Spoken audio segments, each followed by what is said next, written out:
Good morning everyone, welcome to my blog. कैसे आप सभी लोग? आई होप आप सब लोग अच्छे होंगे। तो जैसे कि मैंने बताया था कि इस ब्लॉग में मैं आपको गणपति की पूजा कैसे करती हूँ वो दिखाऊंगी। तो चलिए शुरू करते हैं। तो सुबह हो गई है और गणपति की पूजा करने से पहले तीज की पूजा को समापन करना होता है। तो ये मेरी तीज की पूजा संपन्न हुई। इसके बाद मैं गणपति की पूजा में बैठूंगी। और ये मेरी गणपति जी की पूजा हो रही है। वो पंडित जी ऑनलाइन हमें पूजा करा रहे हैं। गणपति जी की स्थापना हो चुकी है, जैसे कि आप देख सकते हैं। ये हमारी पूजा हो रही है, जो कि काफ़ी लंबी चलती है। ऑलमोस्ट 1 घंटा लग जाता है स्थापना में। और ये स्थापना की जो विधि है वो कंप्लीट हुई। ये रहे हमारे गणपति बप्पा हमारे घर पधार चुके हैं।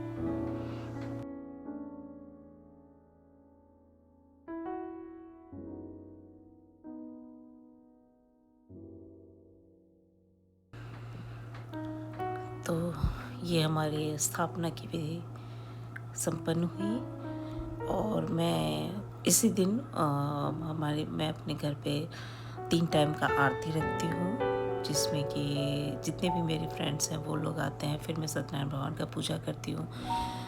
तो काफ़ी कुछ है और सारा प्रसाद भी मुझे खुद ही बनाना होता है। तो चलिए मैं दिखाती हूँ कि मैं कैसे कैसे क्या क्या करती हूँ।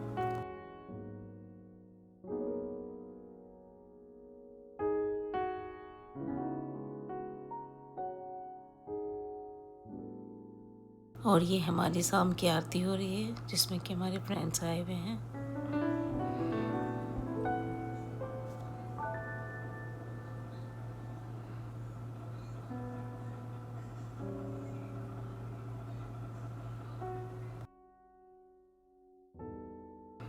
और ये हमारी आरती संपन्न हुई और ये सबको प्रसाद देने का काम चल रहा है। ये शाम की आरती का है। और नेक्स्ट डे मैं सत्यनारायण भगवान का पूजा करती हूँ।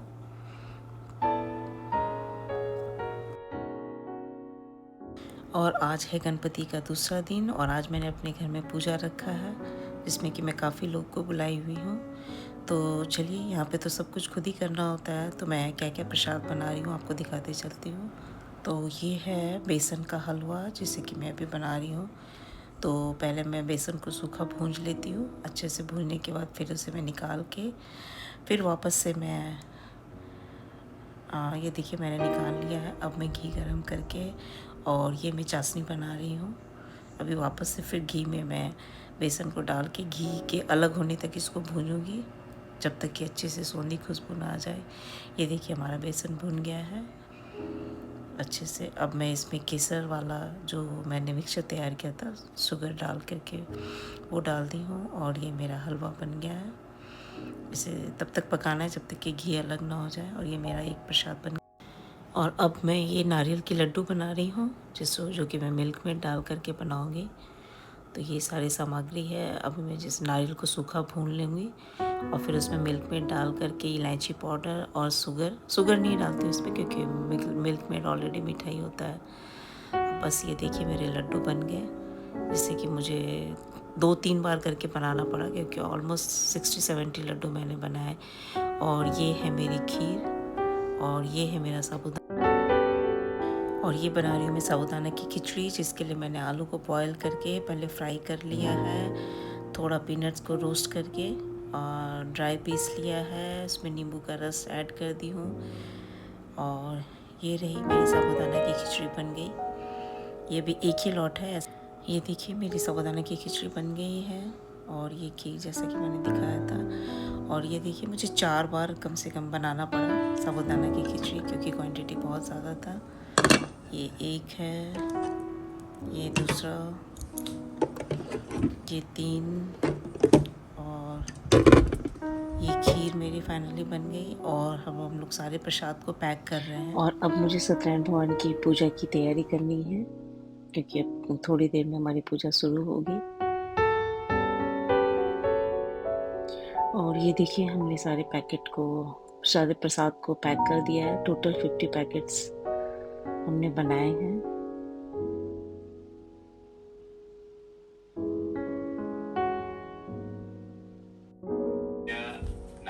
और पंडित जी आ गए हैं ऑनलाइन। हमारी सत्यनारायण भगवान की पूजा शुरू हो चुकी है, जो कि कम से कम 1 घंटा चलते हैं।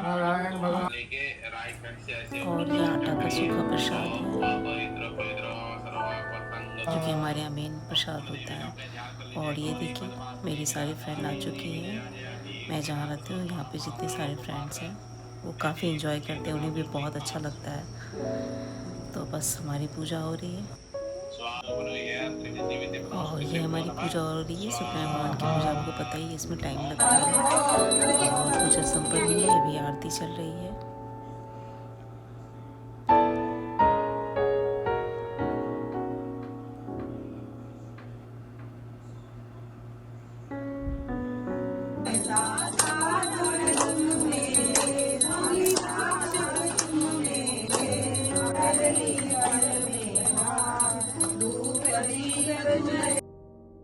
और ये हमारी पूजा हो गई, आरती भी हो गया। अभी विसर्जन का काम चल रहा है, जिसमें पंडित जी वहाँ से हमें मंत्र वाला चावल दे देते हैं, जिसे चारों कोना में डाल दिया जाता है और 3 बार गणपति की मूर्ति को आगे पीछे कर दिया जाता है। उसके बाद आप जब चाहे लेकर के जा सकते हैं। तो बस अभी प्रसाद बांटने का काम चल रहा है, पूजा भी हो गई, विसर्जन की बस अब तैयारी होगी।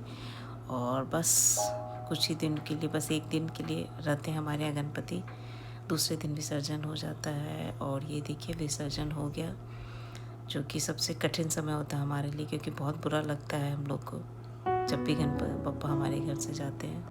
लेकिन फिर अगले बरस उनके जल्दी से आने का इंतज़ार रहता है। तो बस मैं घर आ गई हूँ और यहीं पे मैं अपने ब्लॉग को ख़त्म करती हूँ। आशा करती हूँ कि आपको अच्छा लगा होगा। तो please like share and subscribe कीजिएगा। Thank you for watching. जल्दी मिलती हूँ अपने नेक्स्ट ब्लॉग में, तब तक के लिए कीप वॉचिंग, बाय।